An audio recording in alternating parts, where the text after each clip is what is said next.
The morning sun cast long shadows across the wheat fields of New Haven as Danny Ross ran toward the schoolhouse. His backpack bounced against his small frame while he tried not to be late for Ms. Santos's class again.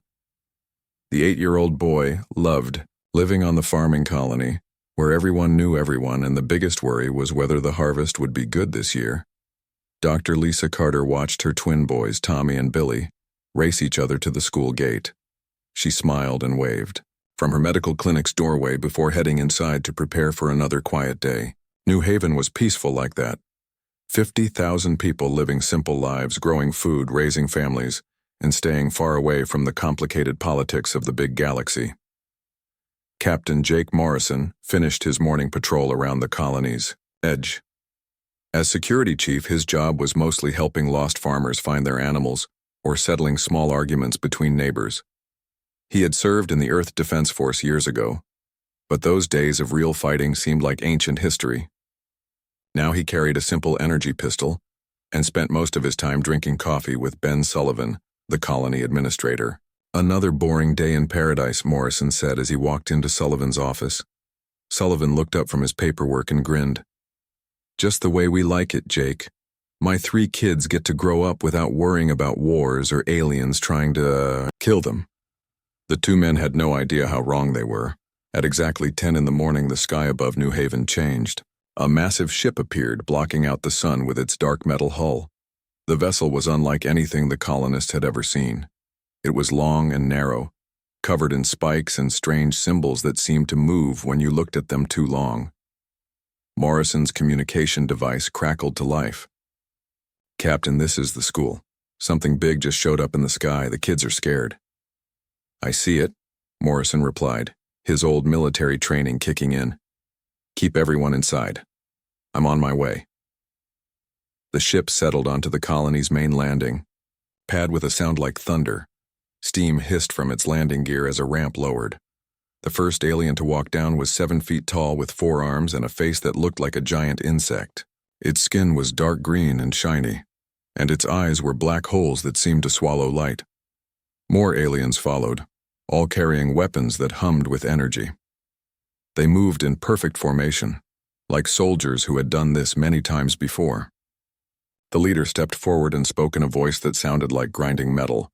"I am Commander Vex of the Zephyrian Empire. This colony is now under our authority for inspection purposes." Ben Sullivan had rushed to the landing pad with Morrison and a few other officials. His hands shook as he tried to sound official. "Welcome to New Haven. I'm Ben Sullivan, the colony administrator. We weren't expecting any inspections. Our records show we're up to date on all galactic regulations." Commander Vex tilted his insect head. "Your records are incorrect, human. We have authority under Galactic Council Resolution 847 to conduct biological surveys of outer rim colonies." Morrison didn't like the sound of that. "What kind of biological surveys?"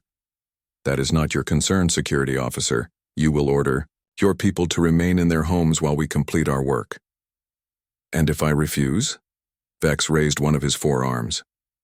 The weapon in his hand glowed brighter. "Then you will discover why the Zephyrian Empire has conquered 17 star systems." Morrison looked at the 50 armed aliens behind Vex, then at his own small security force of 12 people with basic weapons. The math was simple and ugly. "Fine, but we want to observe your inspection to make sure you follow galactic law." Denied. The aliens spread out across the colony with military precision. Some went to the residential areas, others to the farms, and a large group headed straight for the school. Morrison felt his stomach drop. "Wait," he called out. "Why are you going to the school?" Vex didn't answer. He was already walking away, speaking into a communication device in a language that sounded like clicking insects.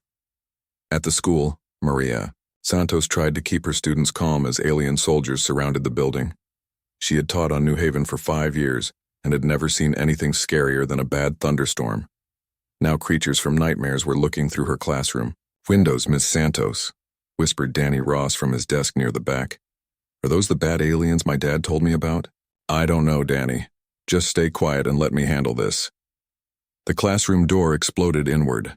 3 Zephyrian soldiers entered, their weapons scanning the room full of terrified children. The leader pointed at Danny, then at two other kids. In the front row, these three, ages 6 to 12, correct neural development patterns. "You can't take my students," Maria said, stepping between the aliens and her children. "They're just kids." One of the soldiers backhanded her across the room like she weighed nothing. Maria hit the wall hard and slumped to the floor, blood running from her nose. "No adults are to interfere with the collection process," the soldier said. Danny watched in horror as they grabbed his friends Lucy and Peter from the front row. The aliens had some kind of scanner that beeped when pointed at different children. Most of the kids made it beep green, but some made it beep red. The red ones were taken. Across the colony, the same scene played out in every home with children. Dr. Carter screamed as they took her twin boys from their bedroom. Ben Sullivan fought 3 soldiers when they came for his youngest daughter, but they knocked him unconscious and took her anyway. By noon, 200 human children between the ages of 6 and 12 had been loaded onto the Zephyrian ship. Parents ran after the aliens, begging and crying, but the soldiers pushed them back with electric weapons that sent grown adults to the ground writhing in pain. Commander Vex gathered the remaining colonists in the main square. His black eyes reflected no emotion as he looked at the crowd of devastated parents. "The children will serve the Zephyrian Empire as biological components in our quantum computing systems. Their neural plasticity makes them ideal for integration with our technology. They will be honored to serve a superior species." "You're talking about using our kids as living computers," Morrison said, his voice shaking with rage. "An accurate assessment. Human children's brains can process quantum data in ways our technology cannot replicate. They will be kept alive and functional for decades." Dr. Carter pushed through the crowd, tears streaming down her face. "Please, they're just babies. Take me instead. Take any of us adults. Adult human brains lack the required neural plasticity. Only children between 6 and 12 years of age are suitable." Ben Sullivan, holding a bandage to his bleeding head, stepped forward. "The Galactic Council will never allow this. You can't just steal children from member species colonies." Vex made a sound that might have been laughter. "The Galactic Council classified human children as renewable biological resources under Amendment 23 to the Species Integration Protocols. The Zephyrian Empire is within its legal rights to harvest these resources from Outer Rim colonies." The alien commander turned to leave, then paused. "Do not attempt to follow or contact other human colonies. The Empire has identified 847 suitable subjects across your species' territory. Collection will continue until our requirements are met." The ship lifted off an hour later, carrying away 200 screaming children. The colonists of New Haven watched it disappear into the black of space, taking with it everything that mattered to them. Morrison immediately tried to contact Earth Defense Command, but the Zephyrians had destroyed the colony's long-range communication array. It would take days to repair, and by then the ship would be far beyond any hope of pursuit. As night fell over New Haven, the sound of crying parents echoed across the empty colony. Nobody slept. Nobody ate. They just sat in their homes, staring at empty beds and broken toys, trying to understand how their peaceful world had become a nightmare. None of them knew that similar scenes were playing out across a dozen other human colonies that same day, or that word of the abductions would soon reach Earth and trigger something the galaxy had never seen before. The sleeping giant was about to wake up. The news spread across human space like fire through dry grass. Within 3 days of the New Haven attack, every human colony, every Earth settlement, and every space station knew what had happened. The details got worse with each report. Zephyrians had hit 12 colonies in the same week. 3,000 human children gone, taken to be turned into living computers for an alien empire that saw human kids as nothing more than spare parts. Admiral Kate Henderson stood in the command center of Earth Defense Headquarters, watching the reports flood in. She was a tough woman who had spent 30 years defending human space, but the video messages from crying parents made her hands shake with rage. Her own daughter lived on a colony near the Outer Rim. "Admiral," said her aide, Lieutenant Sam Brooks, "we're getting more reports every hour. The Centauri colonies lost 200 kids yesterday. The farming settlements in Sector 7 lost another 100 this morning. Henderson's jaw tightened. What does the Galactic Council say? They claim the Zephyrians are operating within legal parameters. Something about human children being classified as biological resources. Biological resources. Henderson spoke the words like they tasted poisonous. They're talking about 6-year-old kids who just learned to tie their shoes. The Admiral pulled up the Galactic Law database on her screen. What she found made her sick. Amendment 23 to the Species Integration Protocols, passed 2 years ago while humanity was dealing with a crop disease crisis. They had been too busy to send representatives to the vote. The amendment classified the young of junior species as renewable biological resources, available for harvest by senior species for scientific purposes. They planned this, Henderson whispered. They waited until we were distracted, then changed the law to make stealing our children legal. Dr. Alex Turner burst into the command center without knocking. The xenobiologist was normally a calm, quiet man, but today his eyes burned with something Henderson had never seen before. Admiral, I need to show you something, Turner said, activating his portable display. I've been studying the psychological profiles of the families affected by the abductions. There's something happening to them, something the other galactic species have never seen. The display showed brain scans and stress hormone readings from colonists across human space. Turner pointed to the data with a shaking finger. Look at these patterns. The parents of the taken children are showing neural activity we've never recorded before. Their brains are literally rewiring themselves. The anger centers are expanding, connecting to combat reflexes and strategic thinking areas. Henderson studied the data. What does it mean? It means we're different from every other species in the galaxy, Admiral. They feel anger, but it fades. They get upset, but they move on. Humans don't work that way. When someone threatens our children, we don't just get mad. We become something else entirely. Turner switched to another display showing historical data. I've been looking at old Earth records. Every time someone tried to hurt human children throughout our history, our species responded with a level of violence that shocked even us. The problem is we've been peaceful for so long in space that we forgot what we really are. And what are we, Doctor? We're the species that wiped out the predators that tried to eat our young. We're the ones who built weapons to protect our families, then used those weapons to conquer our entire planet.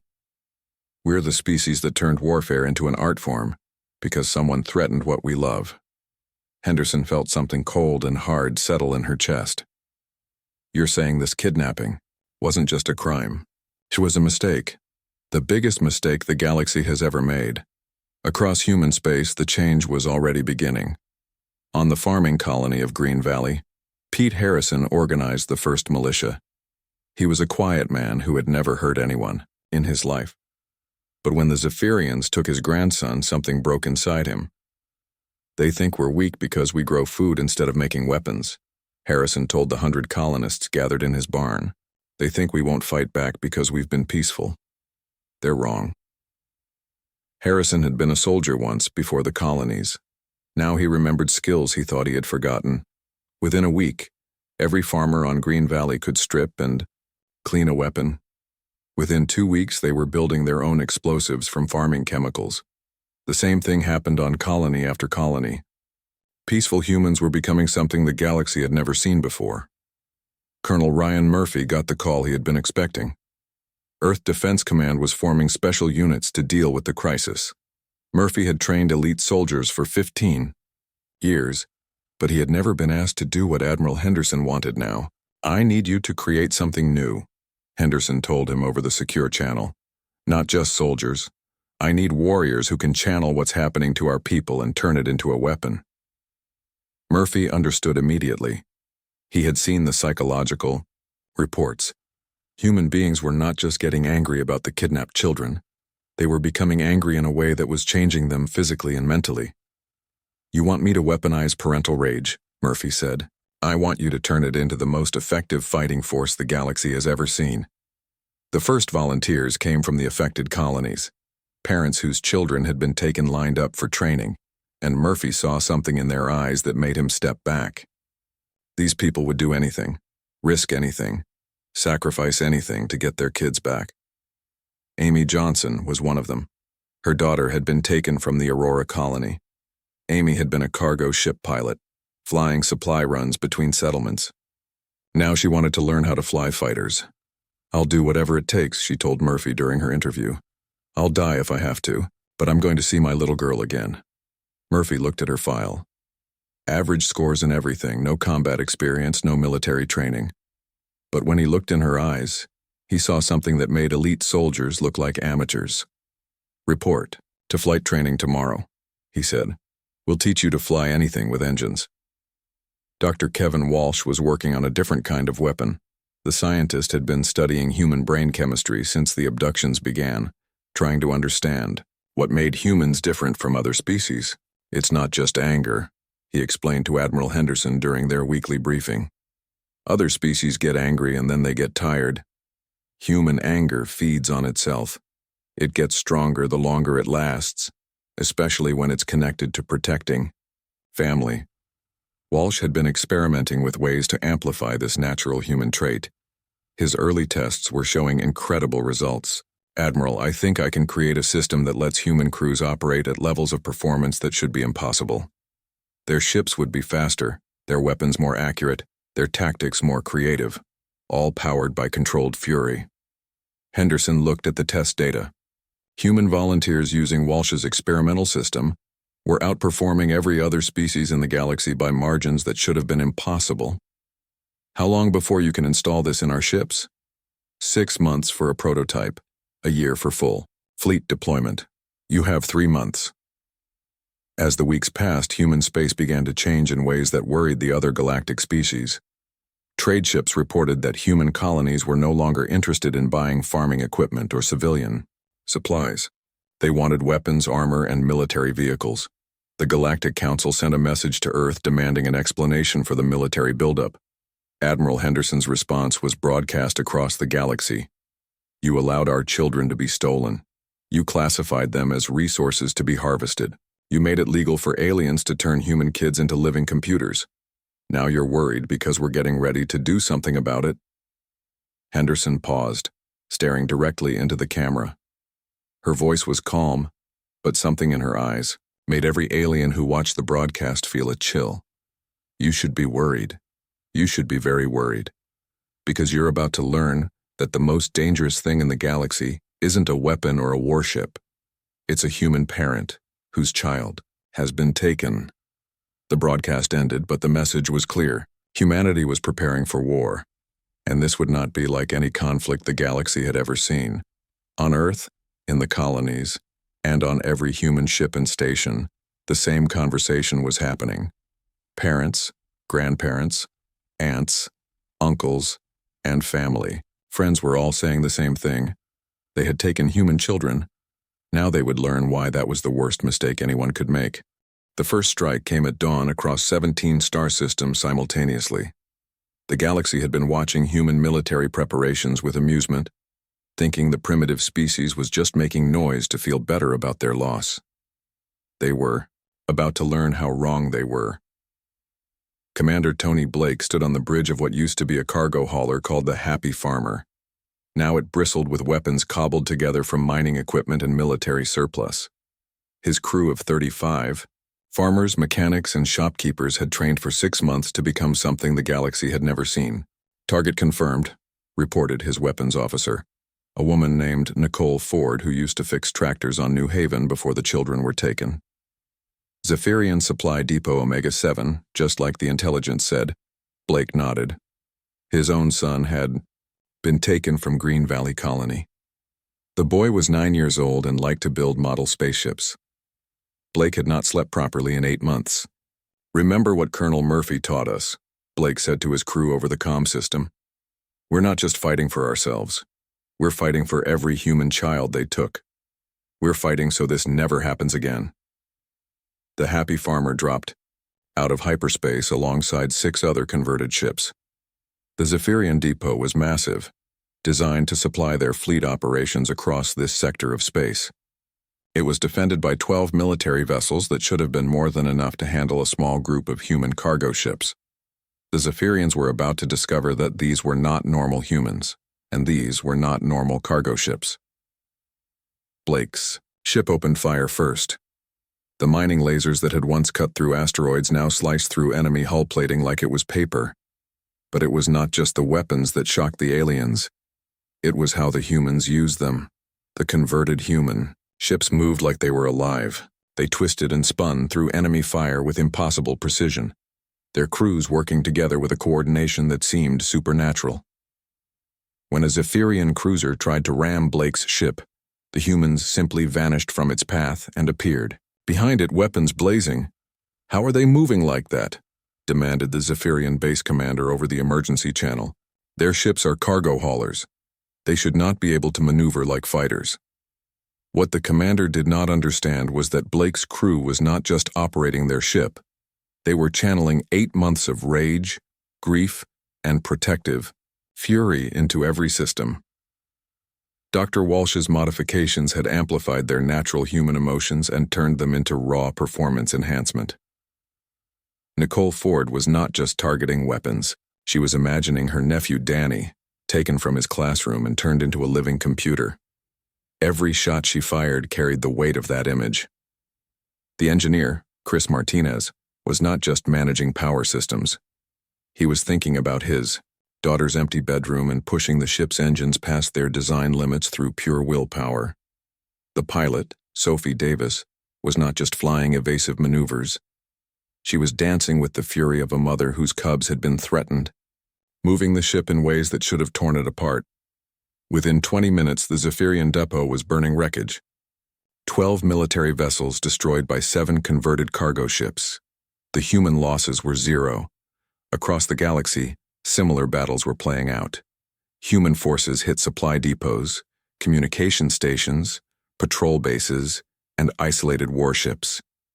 Every attack followed the same pattern. Small groups of converted civilian ships fighting with a savage intensity that overwhelmed much larger alien forces. The galactic news networks struggled to explain what they were seeing. How could primitive humans be defeating advanced Zephyrian military units? The answer was simple, but no other species in the galaxy could understand it. Humans were not just fighting a war, they were fighting for their children, and that made them something beyond what any alien species had ever encountered. Admiral Henderson watched the reports from her command center on Earth. Every attack had succeeded. Every human ship had returned home safely. The impossible was becoming routine. "Admiral," Lieutenant Brooks said, his voice filled with awe, "we're getting reports from across the battle zone. The Zephyrians are requesting reinforcements from the Galactic Council. They're saying our forces are using some kind of unknown technology." Henderson almost smiled. They think it's technology. They still don't understand what they're really fighting. On the screen, she watched footage from the attack on Depot Omega-7. Blake's crew moved through the battle like they shared a single mind. When one person was injured, another stepped in without missing a beat. When systems failed, they found ways to make them work that defied engineering logic. "They're not using unknown technology," Henderson said. "They're using something the galaxy forgot existed. They're using the power of parents who will do anything to save their children." The second wave of attacks came 3 days later. This time, the humans targeted bigger installations. Colonel Murphy himself led the assault on Zephyrian Fleet Base, Titan 12, the staging area for their operations in human space. Murphy commanded a fleet of 40 converted ships and 300 volunteer crew members. Every single person in his fleet had lost a child to the Zephyrians. Every single person had spent months training to channel their grief into focused violence. "This is where they planned the raids on our colonies," Murphy announced over the fleet communication system. "This is where they decided our children were just resources to be harvested. Today we show them what human resources really look like." The battle for Titan 12 lasted 6 hours. The Zephyrians threw everything they had at the human fleet. Advanced fighters, heavy cruisers, orbital defense platforms, and experimental weapon systems. Nothing worked. The human ships fought like they were possessed. When one was damaged, 2 others moved to protect it. When crews were wounded, they kept fighting until they collapsed. When weapons failed, they found ways to turn mining equipment and cargo containers into instruments of destruction. Sergeant Nicole Ford, promoted after her performance at Omega-7, led a boarding party onto the base's command center. Her team of 12 volunteers fought through 200 Zephyrian defenders to reach the main computer core. What they found there changed everything. The computer contained detailed records of the Zephyrian operation. Not just the children they had already taken, but plans for taking more. Much more. The aliens intended to harvest every human child in the galaxy, turning them all into biological components for their technology. Ford stared at the files showing her nephew Danny's brain, activity monitored and recorded as he was slowly integrated into an alien computer system. The 9-year-old boy was still alive, still conscious, but trapped in a machine that was using his mind to calculate hyperspace navigation routes. "Sir," Ford said into her comm unit, her voice shaking with rage, "you need to see this. They're not just taking our kids, they're keeping them awake while they do it." The footage spread through the human fleet in minutes.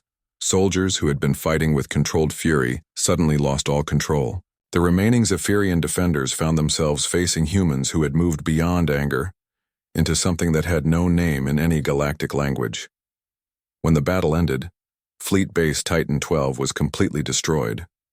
The Zephyrian forces had been wiped out to the last soldier. The human casualties were surprisingly light, as if their rage had made them harder to kill. Murphy stood in the ruins of the base's command center, looking at the data files they had recovered. Locations of processing centers, transport schedules, most importantly the locations where human children were being held. "Send a message to Admiral Henderson," Murphy ordered. "Tell her we found them. We know where our kids are." The message reached Earth 12 hours later. Henderson read the location data and felt something cold settle in her stomach. The main processing facility was on Zephyria Prime, the alien homeworld. It was defended by the entire Zephyrian fleet and protected by orbital weapons that could destroy planets.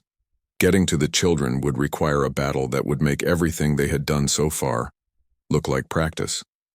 It would mean taking the war to the heart of enemy territory and fighting the most heavily defended world in their empire. Henderson looked at the casualty projections her computers had calculated. The numbers were devastating. Most of the human fleet would be destroyed. Thousands of volunteers would die. But the alternative was leaving 3,000 human children in alien hands, their minds slowly consumed by machines that saw them as nothing more than biological components. The choice was not really a choice at all. Henderson activated the fleet-wide communication system, broadcasting to every human ship, station, and colony in the galaxy. "We found our children," she said simply. "They're on the Zephyrian homeworld. Getting them back will cost us everything, but we're going to do it anyway because that's what humans do. We protect our young, no matter the cost." The response was immediate and overwhelming. Every ship volunteered. Every crew member signed up. Every human settlement offered resources, supplies, and volunteers. The galaxy was about to witness something that had never happened before. An entire species preparing to sacrifice itself to save its children. The Zephyrians had made their greatest mistake. They had shown humanity what they really were underneath all the civilization and peaceful coexistence. They were predators, and their young. The human fleet gathered at the edge of Zephyrian space like a storm preparing to break. 200 ships hung in the darkness, most of them converted cargo haulers and mining vessels that had been turned into instruments of war. They faced the most heavily defended system in the Zephyrian Empire, where their stolen children waited in processing facilities on the alien homeworld. General Pete Harrison stood on the bridge of the flagship, a massive freighter that had once carried grain between colonies. Now it bristled with weapons and carried the hopes of every human parent in the galaxy. Harrison had started this war as a simple farmer organizing a militia. Now he commanded the largest human military force ever assembled. "Sir," reported his communications officer, "we're getting signals from the planet. The Zephyrians know we're here." Harrison nodded. They had expected that. What mattered now was speed. Every minute they waited gave the aliens more time to prepare, and more time to do horrible things to the children they held prisoner. "All ships, this is General Harrison," he announced over the fleet channel. "We all know why we're here. 3,000 human children are on that planet, being used as living computers by creatures that see them as spare parts. Today, we bring them home." Captain Amy Johnson listened to the announcement from her fighter's cockpit. She had learned to fly in the months since her daughter was taken, pushing herself beyond every limit to become one of humanity's best pilots. Today, she would either save her little girl or die trying. "Remember," Johnson said to her squadron, "we're not just fighting for our own kids. We're fighting so this never happens to anyone else's children ever again." The battle began when Dr. Kevin Walsh activated his secret weapon. The Fury drive he had developed over the past year was installed in every human ship. It took the rage and protective instinct that burned in every crew member and turned it into raw power that pushed their vessels beyond anything physics should allow. The human fleet accelerated towards Zephyria Prime at impossible speeds, their ships glowing with energy that came not from their engines but from the fury of parents whose children had been stolen.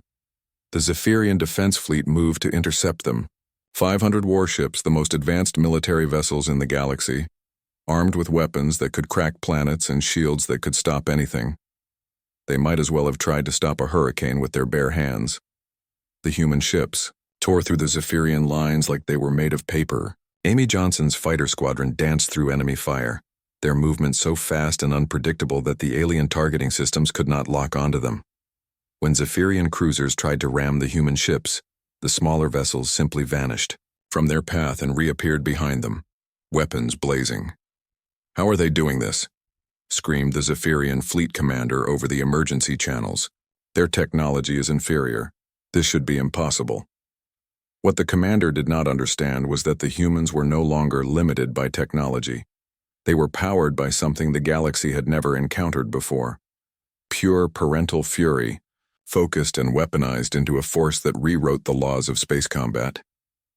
Colonel Ryan Murphy led the assault on the orbital defense platforms that protected the planet.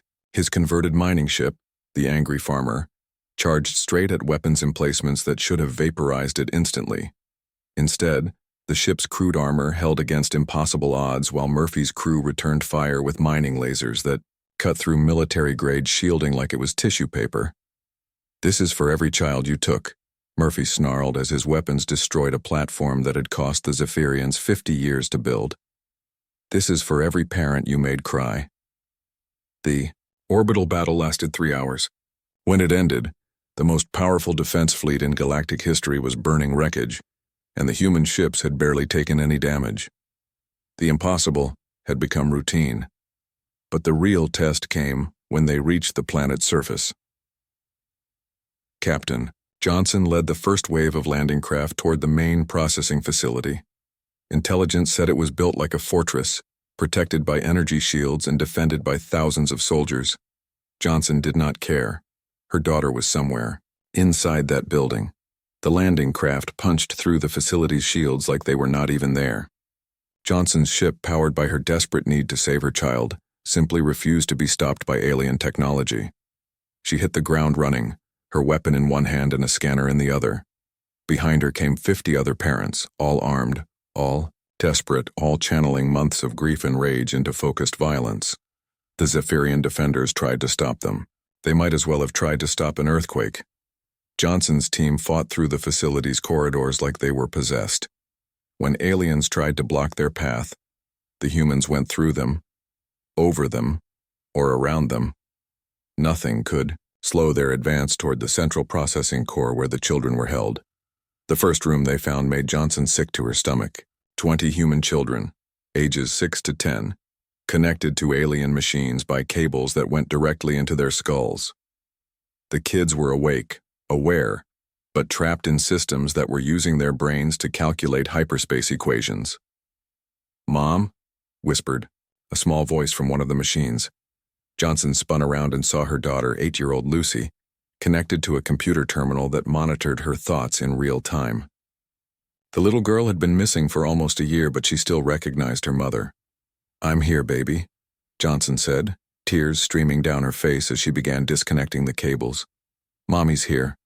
I'm taking you home." Across the facility, other rescue teams were finding similar horrors. Dr. Lisa Carter found her twin boys in a room where their minds were being used to control navigation systems for Zephyrian ships. Ben Sullivan discovered his daughter wired into a computer that was using her brain to decode intercepted human communications. The children were alive, but barely. Months of being used as biological computers had left them weak and confused. Many did not recognize their parents at first, but they were alive, and that was all that mattered. The rescue operation took 6 hours. When it was over, the humans had recovered all 3,000 children and destroyed every processing facility on the planet. The Zephyrian homeworld burned as human forces methodically eliminated anything connected to the child trafficking operation. The Galactic Council, watching the destruction from their distant meeting halls, finally understood what they were dealing with. The humans were not going to stop. They were not going to negotiate. They were not going to forgive. They were going to burn down everything connected to the people who had stolen their children. The emergency session of the Galactic Council lasted 12 hours. Representatives from 7 species argued about how to deal with the human threat, while reports came in of human fleets attacking Zephyrian installations across the galaxy. "We must negotiate," insisted the Altarian delegate. "The humans cannot be allowed to continue this rampage." "Negotiate with what?" replied the Centauran ambassador. "They have already rejected every peace offer. They want complete surrender, or total war." The answer came when Admiral Henderson's final message reached the council chambers. Her image appeared on every screen in the building, and her words were broadcast across the galaxy. "You had your chance for peace when we begged you to help our children," Henderson said, her voice calm but her eyes burning with cold fire. "You chose to hide behind laws that made child theft legal. You chose to look the other way while aliens turned human kids into living computers. Now you get the galaxy we give you." Henderson paused, staring directly into the camera. "The Zephyrian Empire is finished. Any species that helped them, supported them, or enabled them will share their fate, and any government that tries to interfere with our rescue operations will discover why threatening human children is the worst mistake anyone can make." The broadcast ended, but the message was clear. Humanity was no longer asking for permission. They were no longer following galactic law. They were imposing their own justice on a galaxy that had failed to protect the innocent. Within 6 months, the Zephyrian Empire ceased to exist. Their homeworld was a burned ruin, their fleet was scattered wreckage, and their government had surrendered unconditionally. Other species that had supported the child trafficking faced similar fates. The galaxy learned a new rule that day. Human children were not resources to be harvested. They were not spare parts for alien technology. They were the most protected things in the universe, because threatening them would bring down the wrath of the most dangerous predators the galaxy had ever known. Danny Ross stood in his backyard on New Haven, now 10 years old and bearing scars from his year in alien captivity. He was planting a tree next to a memorial wall that listed the names of everyone who had died in the war to bring the children home. The inscription on the wall was simple. "They thought we were weak because we were kind. They learned the difference." Danny finished planting his tree and looked up at the stars. Somewhere out there, the galaxy was still learning to fear the species that had turned from peaceful farmers into apex predators in less than 2 years, all because someone had been stupid enough to steal their children.